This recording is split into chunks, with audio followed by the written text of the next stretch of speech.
आज मुंबईला जात असताना वाटेमध्ये आमच्या धनगर समाजाचे मेंढपाळ बांधव यांची रावटी मायनीमध्ये पडलेली दिसली। मेंढपाळाचं जीवन अतिशय खडतर आहे। दिवसभरामध्ये सकाळी वाड्यावरून मेंढ्या सोडल्याच्या नंतर संध्याकाळी परत वाड्यावर यायचं म्हटलं तर किमान 30 ते 35 किलोमीटर आमचा मेंढका चालतो आणि वर्षातले 10 महिने, कमीत कमी 8 महिने आणि जास्तीत जास्त 10 महिने मेंढपाळ हे भटकंती करत असतात। कोल्हापूर जिल्ह्यातली तर परिस्थिती अशी आहे, 12च्या 12 महिने हे मेंढपाळ मेंढ्याच्या मागं या गावातनं त्या गावात फिरत असतात। आता पूर्वीची जी मेंढपाळांची पद्धत आहे, घोड्यावरती ओझं टाकायचं आणि तिथं कोकरी असतील, सगळं या पालाचं सगळं साहित्य असेल, धान्य असेल, लहान मुलं असतील, कुत्री असतील, कोंबडी असतील, ते घोड्यावरती टाकायचं आणि घेऊन जायचं। सरकारकडे मी सातत्यानं मागणी अशी करतोय की मेंढपाळांच्या बाबतीमध्ये सरकारनं एक वेगळं धोरण आणलं पाहिजे। तर त्यामध्ये आमची मागणी अशी आहे की एक ट्रॅक्टर जो 50 HP असेल आणि त्यामध्ये ही जे आमचे कागलचे मेंढपाळ आहेत आणि त्या मेंढपाळ बांधवांनी अत्यंत आयडियल पद्धतीनं, आधुनिक पद्धतीनं या ट्रॅक्टरची ट्रॉली बनवलेली आहे।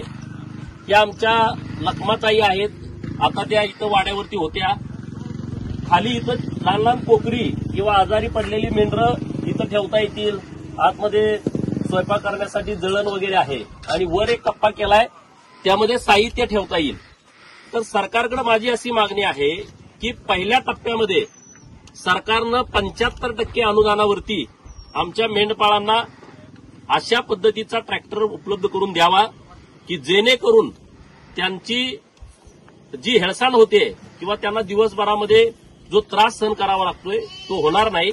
हा ट्रॅक्टर दिल्याच्या नंतर त्याच्यावरती सोलार पॅनेल लावून इथं संध्याकाळी वाड्यावरती उजेडाची व्यवस्था करता येईल।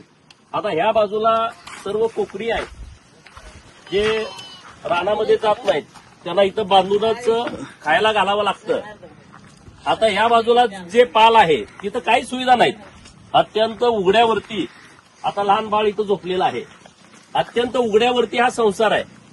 हे कोल्हापूरचे मेंढपाळ आहेत, यांच्याकडे बऱ्यापैकी हे पाल तर व्यवस्थित आहे, परंतु माणदेशातला जो मेंढपाळ आहे त्यांच्याकडे अशा पद्धतीचं पाल सुद्धा नाही।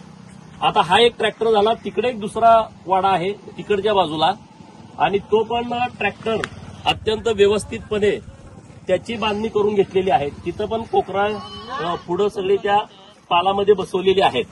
तर मायबाप सरकारकडे माझी एवढीच विनंती आहे की मेंढपाळांच्या जीवनामध्ये बदल व्हावा आणि त्यांच्या या व्यवसायामध्ये आधुनिकीकरण यावं, नाविन्य काहीतरी त्यांच्या या व्यवसायामध्ये यावं, अशा पद्धतीची सरकारनं धोरणं राबवली पाहिजेत। सरकार तर मेंढपाळांच्या बाजूनं प्रयत्न करतंय, परंतु आज मला इथं जाताना हा वाडा दिसला आणि त्यांनी त्यांच्या संकल्पनेतून एक नवीन ट्रॅक्टरची व्यवस्था या व्यवसायामध्ये केलेली आहे। तर मी स्वतः पाठपुरावा माननीय मुख्यमंत्री महोदयांच्याकडे भेटून तर करणारच आहे, परंतु माननीय पशुसंवर्धन मंत्री पंकजाताई यांनी या सगळ्या बाबतीमध्ये एक चांगलं धोरण आणावं।